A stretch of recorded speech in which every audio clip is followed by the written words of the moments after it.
ஒரு தாமரை ஒரு 100 நாள் வரைக்கும் கொண்டு போனாங்க. அவங்கள வந்து வின்னிங் கேண்டிடேட்டா இருக்கணும்கான ஸ்கோப் இருந்தாலும் அவங்கள அந்த ஒரு சாதாரண பர்சனை அமுக்கப்பட்டு உன்னோட ஸ்கோப் இவ்வளவு தூரம் தான், நீ எங்கேயாவது பிலிம் ஃபெட்டர்னிட்டி இல்லாத ஒரு குரூப் இந்த 8 சீசன் 9 சீசன்ல எங்க 100 டேஸ் தாண்டி வந்த ஒரு பொண்ணை சொல்லு, இவங்க வந்து பிலிம் பேக்டிராப்பே இல்ல, அந்த டாப் 5 குள்ள அப்படி வரவே விட மாட்டாங்க. சோ அப்படி இருக்கும் பொழுது, அந்த மாதிரியான ஒரு கேட்டகரி இருக்கும் பொழுது மேக்ஸிமம் வெயிட்டேஜ் மீடியாக்குள்ள இருந்தாதான் அந்த டாப் 5 குள்ளேயே போக முடியும். அத மீறி ஒரு வின்னிங் பொசிஷன் வரும்போது ஒரு மென்னா இருந்தா அவங்க திருப்பி திருப்பி திருப்பி 100 தடவை அவங்க என்ன இந்த ஷோல இந்த பர்சன் ஜெயிக்கிறதுக்காக இன்வெஸ்ட் பண்ணாங்களோ அதை திருப்பி ரீஇன்வெஸ்ட் பண்ற மாதிரி அவங்களே திருப்பி திருப்பி திருப்பி உள்ளுக்குள்ள அந்த ஷோ இந்த ஷோ அது இதுன்னு நிறைய கூப்பிடுவாங்க. அது எக்ஸப்ஷனலி ஒரு சில வின்னர்ஸ் தான் அதை பக்கம் திரும்பி கூட பார்த்தது கிடையாது.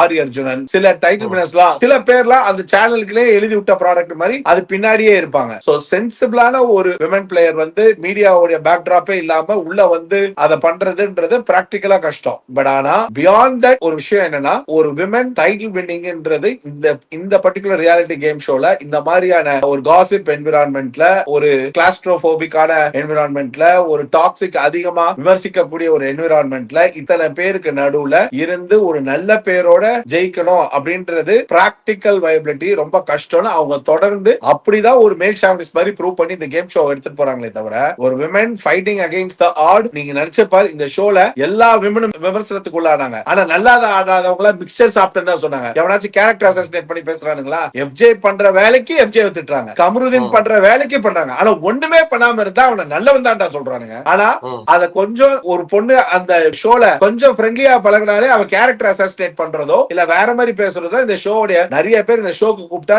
டிவி ஆர்டிஸ்ட்லயும் சரி இந்த ஆர்டிஸ்ட்லயும் சரி ரொம்ப சினிமா ஆர்டிஸ்ட் ரொம்ப யோசிப்பாங்க. டிவி ஆர்டிஸ்ட் மேபி இதோடைய ஹைலைட்ஸ் வச்சு ஷோ ஆஃப் இன்கம் வந்து நிறைய ஷோஸ் அது இதுன்னு பயங்கரமா கிடைக்க ஆரம்பிக்கும். அவ்வளவுதான். நீ நல்லா யோசிச்சு பாரு, அவங்களுக்கு ஒரு விஷயம் தேவைன்னா அவங்களே ஹைலைட் பண்ணுவாங்க, அவங்களுக்கு தேவையில்லைன்னா அவங்க காலி பண்ணி விட்டுருவாங்க.